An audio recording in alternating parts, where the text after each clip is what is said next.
여러분, 세상은 선하고 아름답습니까? 아니면 악하고 추합니까? 아마 둘 다일 겁니다. 선하고 아름다운 측면도 있고 악하고 추한 면도 있습니다. 그림 하나를 볼까요? 저는 이 그림이 세상을 잘 설명하고 있다고 생각합니다. 순진할 때는 세상이 아름다워 보였는데 뭘 알고 보니까 세상에는 악이 가득하더라 하는 것을 이 그림이 잘 표현해주고 있는 것 같아요. 불교에서도 인생은 고라고 합니다. 세상을 둘러보면 아름다운 것도 있지만 괴롭고 슬프고 고통스러운 부분이 참 많이 있는 것 같아요. 여러분, 우리는 왜 이러한 세상에 살게 되었을까요? 선하신 하나님께서 세상을 창조하셨다면 왜 이 세상이 이 모양이 되어버린 걸까요? 행복하신 하나님께서 그 영광을 발산하시면서 행복한 세상을 창조하셨다면 왜 지금 우리가 사는 이 세상은 이렇게 망가져 버린 걸까요?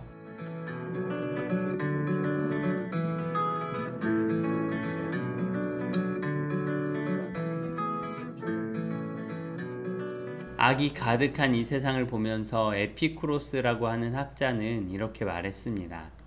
신은 선하지 않든지 전능하지 않든지 둘 중 하나다. 세상에 악은 존재하고 신이 만일 선하다면 그는 악을 이기거나 다스릴 능력이 없는 것이다. 또는 신이 만일 전능하다면 그는 악을 막을 능력이 있음에도 불구하고 악과 고통을 내버려 두고 있는 것이고 그것은 신이 선하지 않다는 것을 의미한다. 에피쿠로스는 이런 식으로 결국 신이 존재하지 않는다는 것을 증명하려고 했습니다. 악과 고통을 막을 능력도 의지도 없다면 우리는 왜 그를 신이라고 불러야 하는가? 정말로 우리가 믿는 하나님이 선하시고 그리고 전능하시다면 도대체 이 세상에 왜 악이 존재하고 왜 가난한 사람이 존재하고 굶어 죽는 사람이 존재하며 독재자와 살인자가 존재하고 세상은 왜 이토록 불평등할까요? 여러분, 어떻게 생각하세요? 이런 생각과 비슷한 버전으로 이런 것도 있습니다. 하나님께 도움을 구했는데 응답을 주시지 않았기 때문에 하나님은 없어. 이렇게 말하는 사람이죠. 그런 사람을 만나본 적 있으세요? 제가 아는 한 청년은 인류대학에 다니는 학생이었는데 저에게 이렇게 말한 적이 있습니다. 제가 학교에 늦어서 버스가 빨리 오도록 기도했는데 버스가 빨리 오지 않아서 지각했어요. 하나님은 없어요. 또 군대에서 하나님을 믿지 않는 동료는 이렇게 말한 적도 있어요. 내일 훈련을 받아야 되는데 훈련을 너무 받기 싫어서 비가 오게 해달라고 기도했는데 비가 오기는커녕 날씨가 너무 좋아서 훈련을 받고 말았어. 하나님은 없어. 어떻게 생각하세요? 이런 사람들에게는 잘못된 전제가 있습니다. 하나님이 살아계시다면 무조건 응답해 주셔야 한다. 하나님이 살아계시다면 반드시 인간에게 잘해주실 의무가 있다는 전제입니다. 여러분, 과연 그럴까요? 여기에서 이정규 목사님은 죄수와 재판장의 예를 듭니다. 살인죄를 범한 범죄자가 있습니다. 감옥살이를 하게 되었습니다. 그래서 재판장에게 탄원서를 계속 보내면서 빨리 자신을 풀어달라고 그리고 잘 대우해달라고 했습니다. 하지만 재판장은 당연하게도 그 탄원서를 받아들이지 않았습니다. 여러분, 여기에서 질문입니다. 그러면 재판장은 존재하지 않을까요? 그렇지 않죠. 오히려 범죄자가 감옥에 갇혀서 고통을 당하는 것은 마땅한 일이고 죄수는 항변할 자격이 없는 것입니다. 또한 오히려 범죄자가 고통을 당하고 있다는 사실이 오히려 재판장이 존재한다는 것을 증명합니다. 그가 자유를 박탈당하고 고통 아래 처해 있다는 사실 자체가 그 위에 어떤 권위가 존재한다는 것을 말해주기 때문이죠. 여러분, 인간의 처지도 마찬가지입니다. 우리도 때로는 하나님이 기도에 응답해 주시지 않는다고 불평하잖아요. 사실 하나님은 우리의 기도에 응답하실 의무가 전혀 없으십니다. 하나님께서 우리를 선함으로 대하실 이유가 전혀 없습니다. 오히려 우리에게 진노를 쏟아 부으시는 것이 합당합니다. 우리가 담대하게 기도할 수 있고 또 응답을 기대할 수 있는 이유는 나중에 더 자세히 말씀드리겠지만 오직 예수 그리스도께서 우리를 대신해서 진노를 당하셨기 때문이에요. 또한 이 세상이 악과 고통으로 가득 차 있는 것은 에피쿠로스의 말처럼 신의 존재를 부정하는 것이 아닙니다. 오히려 이 세상이 악과 고통으로 가득 차 있다는 것은 재판장이신 하나님이 존재한다는 것을 증명하는 것이죠. 기독교 철학자인 엘빈 플랜팅가는 이렇게 말했습니다.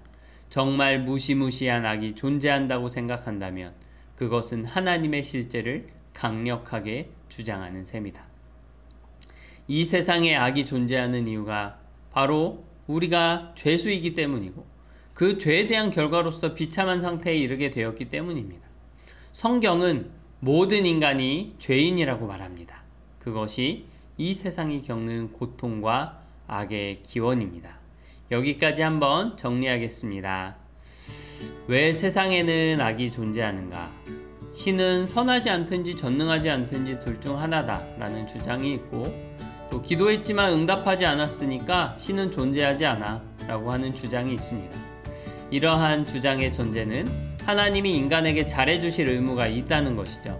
그러나 하나님께서는 그러한 의무를 갖고 있지 않으십니다. 오히려 인간이 하나님께 순종할 의무가 있죠. 성경은 세상의 악과 고통의 원인을 인간의 타락에서 찾습니다.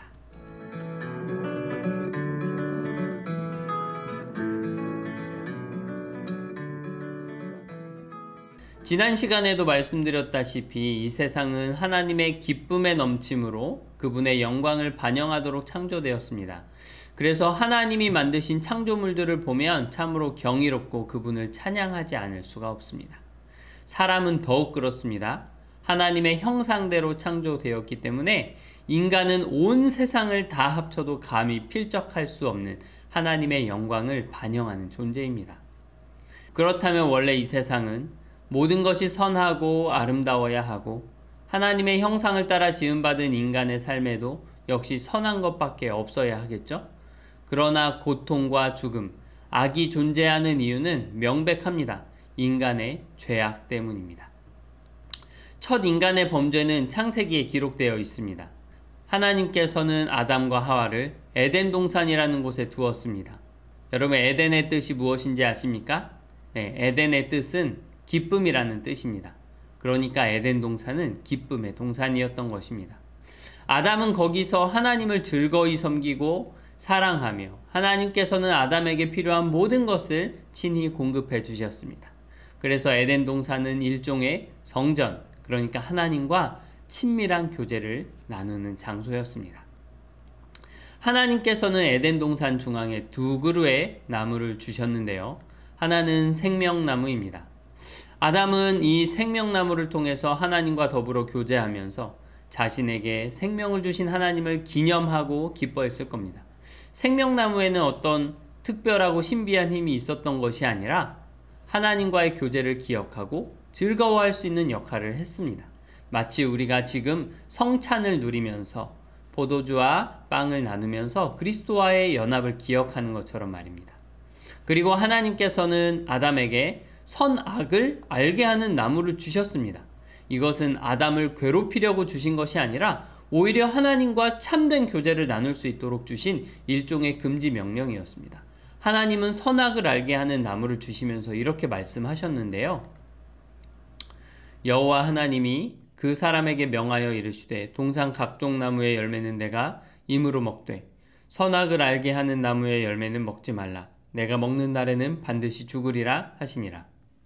여러분, 선악을 알게 하는 나무가 뭘까요? 이건 역시 이 열매를 먹는 즉시 어떤 특별한 지식을 알게 되는 신비한 나무가 아니었습니다. 이 나무도 생명나무처럼 어떤 상징적인 의미를 가지고 있었죠.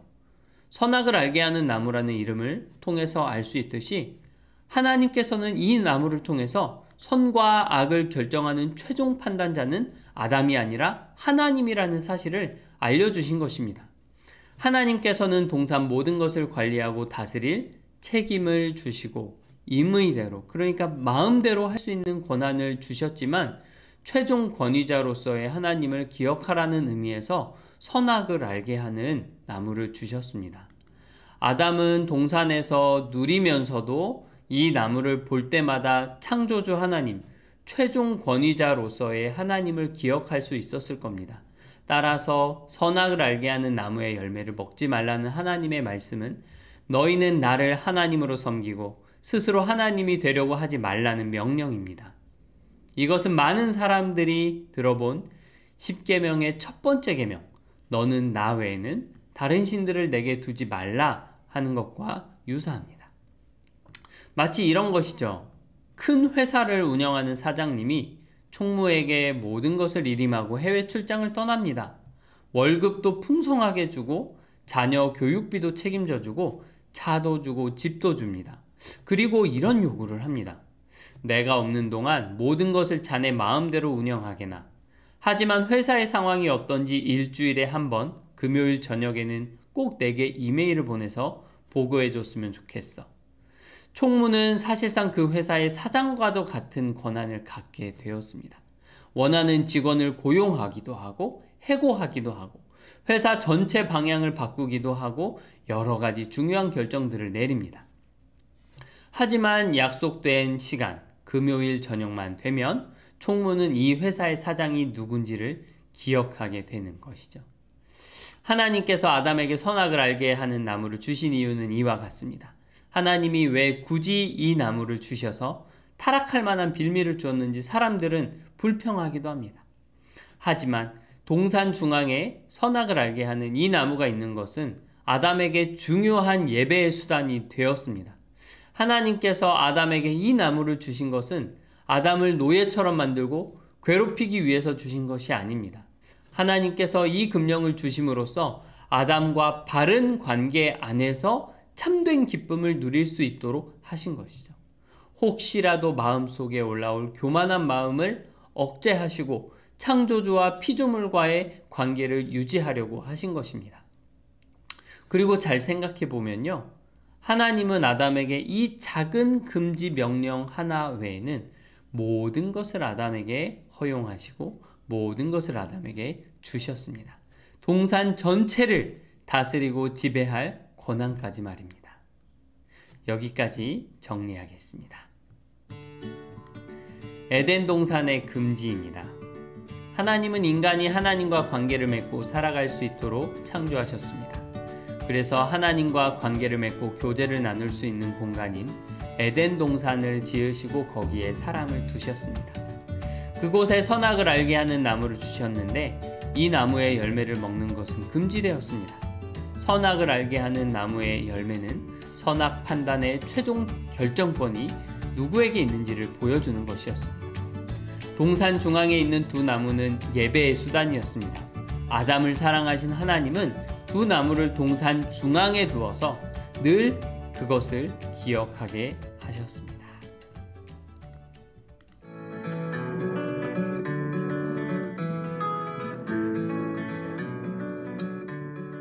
아담의 아내 하와는 아마도 아담으로부터 이 금령의 말씀을 전해 들었을 거예요. 만일 그들이 일정 기간 그 계명을 지켜야 하는 그 시험의 기간 동안 기쁨으로 하나님의 계명에 순종했다면 하나님과 더불어 행복한 교제의 시간을 영원토록 누리게 되었을 겁니다. 하지만 아담은 결국 유혹을 받고 계명을 어기게 되고 말았죠. 그 타락은 하와와 뱀의 만남으로부터 비롯되었습니다. 뱀은 하와를 만나서 이렇게 물어보았습니다. 하나님이 참으로 너희에게 동산 모든 나무의 열매를 먹지 말라 하시더냐? 그 질문에 하와는 이렇게 대답합니다. 동산 중앙에 있는 나무 열매는 하나님의 말씀에 너희는 먹지도 말고 만지지도 말라 너희가 죽을까 하노라 하셨느니라. 여러분 이 대화를 보면요. 먼저 뱀은 하와에게 하나님이 참으로 무엇 하시더냐? 라고 하면서 놀라움과 충격을 표현합니다. 마치 자신이 어디서 소문을 듣고 왔는데 하나님이 정말로 그렇게 하신 것이 맞냐? 라고 하면서 하나님에 대한 부정적인 인식을 전하기 시작합니다. 물론 하나님께서는 그렇게 말씀하신 적이 없습니다. 하나님께서는 모든 나무의 실과를 임의로, 그러니까 마음대로 자유롭게 먹으라고 하시면서 풍성하게 공급을 해주신 분입니다. 그런데 여기에서 뱀의 유혹 전술이 성공했습니다. 하와가 그 말을 듣고 묘하게 답변을 하기 시작했기 때문이죠. 여기서 하와는 하나님의 말씀 두 군데를 왜곡하는데요. 첫 번째는 만지지도 말라. 네. 하나님께서는 만지지 말라고는 안 하셨습니다. 열매를 따도 되고요. 공놀이를 해도 됐습니다. 그리고 그 열매를 냇가에 던지면서 놀아도 됐습니다. 먹지만 않으면 됐습니다. 하나님께서는 아담에게 최대의 자유를 주시고 지극히 작은 금령을 주신 것입니다. 그런데 하와는 만지지도 말라라고 하셨다고 함으로써 하나님이 이 나무를 주심으로 아담과 하와를 괴롭히고자 하신다는 인상을 주게 되죠. 실제로 하나님은 이렇게 말씀하셨습니다. 선악을 알게 하는 나무의 열매는 먹지 말라. 내가 먹는 날에는 반드시 죽으리라 하시니라. 여러분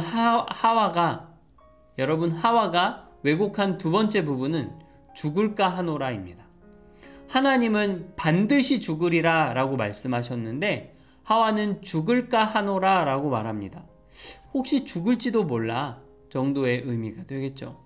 하와는 이렇게 말함으로써 하나님의 말씀을 어겼을 때 받는 형벌을 가볍게 여깁니다. 하와는 첫째는 금지를 추가하고 둘째는 위협을 최소화하여 자신이 받은 특권을 무시했습니다. 여기에서 가장 중요한 핵심은 하나님의 선하심에 대해서 신뢰하지 않은 것이었습니다. 너희가 결코 죽지 아니하리라. 하와의 마음에 의심을 심는 데 성공한 뱀은 곧바로 쐐기를 박습니다. 하나님은 반드시 죽는다고 선언하셨는데 뱀은 결코 죽지 않는다고 오만하게 선언했습니다. 그리고 하나님에 대한 의심을 또 심습니다. 5절인데요. 너희가 그것을 먹는 날에는 너희 눈이 밝아져 하나님과 같이 되어 선악을 알 줄 하나님이 아심이라. 이게 무슨 의미냐면 하나님께서 아담과 하와를 사랑하기는커녕 그들을 이용하려고, 그들을 조종하려고 할 뿐이라는 것을 말하는 것이었습니다. 하나님을 불신하게 만드는 것이죠. 네, 여기까지 또 정리하겠습니다. 유혹을 받다. 뱀의 첫 질문에는 하나님을 선하지 않는 분으로 의심하게 하려는 의도가 숨어 있었습니다.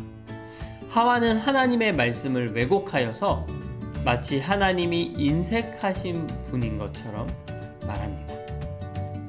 의심을 심는 데 성공한 뱀은 결코 죽지 않고 눈이 밝아져서 하나님과 같이 될 것이라고 말하면서 의심의 쐐기를 박습니다.